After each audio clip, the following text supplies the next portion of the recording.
So, in addition to what was going on, looking at the atomic structure of an atom, where we were able to measure the electron, we were able to make predictions about the shape of an atom, and then we were able to prove that those predictions were wrong. I mean, even the Bohr model is wrong. It only works for the hydrogen atom. It doesn't work for any other atoms. But while that's going on, other things are being explored.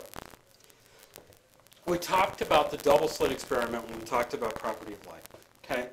We talk about how if you send a wave of light in there, that wave will interfere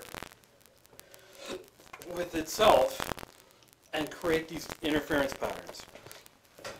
Or you get these bright spots and these dark spots being destructive interference, light spots being constructive interference.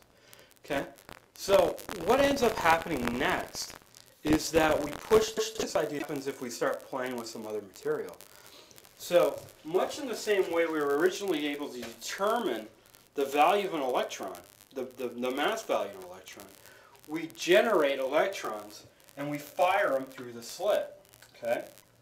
So we're baking off thousands of electrons off an electron gun, basically. It's a device that you can bake electrons off of a filament, throw it through a voltage, and you have them flying through there with a relatively constant speed, but that's not necessarily true. So now I'm firing electrons through the double slit. And we just wanted to see what was going to happen. I mean, curiosity is the foundation of science. Okay? So it's going through, mind you, thousands of them, that we get the exact same interference patterns. Okay? So we notice that we get the exact same property that we expected to see with light. And we were like, well, this is fascinating. Why is particles behaving like waves? Huh, that's interesting. So we take it one step further.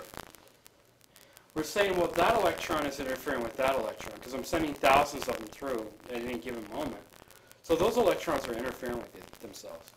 And that's what's creating the interference problems. And they have some wave-like property, and we need to explore this further. But let's take this experiment one step beyond. Let's fire only one electron. Okay? We fire one electron. That electron is allowed to go through, and for hours or whatever long you want, however much time you want to take, we get the exact same interference pattern. Bizarre. Well, the only reason that that's true, that this could happen, that wave-like property. Okay? And that wave-like property is allowed to extend across both of these slits and interfere with itself. Okay?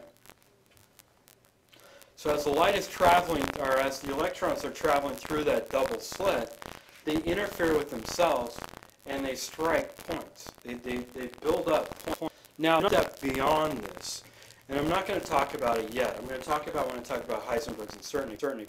We can take this one step further, okay? And I'm not going to talk about that right now. Right now, we're only concentrating on properties of matter, okay? So we take it one step beyond, and in that one step beyond, we find out, well, we think we find out, that the wave nature of that, I'm going to double check real quick, yep. The wave nature of any particle is going to be, the wavelength is equal to Planck's length divided by the momentum of that object. Okay? So this is known as de Broglie's hypothesis. This is de Broglie's waves. Okay? De Broglie is able to say, look, because of this, we determined that this interference pattern shows up, and because of that interference pattern, we're able to determine the wavelength of that particle as it travels through the slit. So, this is a wave pattern that is dependent on its momentum, which is not necessarily true. It's dependent on its energy, but we're going to let it go. Okay? Well, I guess it is dependent on its momentum. We'll talk about that when we talk about Heisenberg's uncertainty principle. Okay? So he discovers this phenomenon. So what is that property depends on how much momentum it has. Cool? Got it? All right, now we're going to go a little stranger.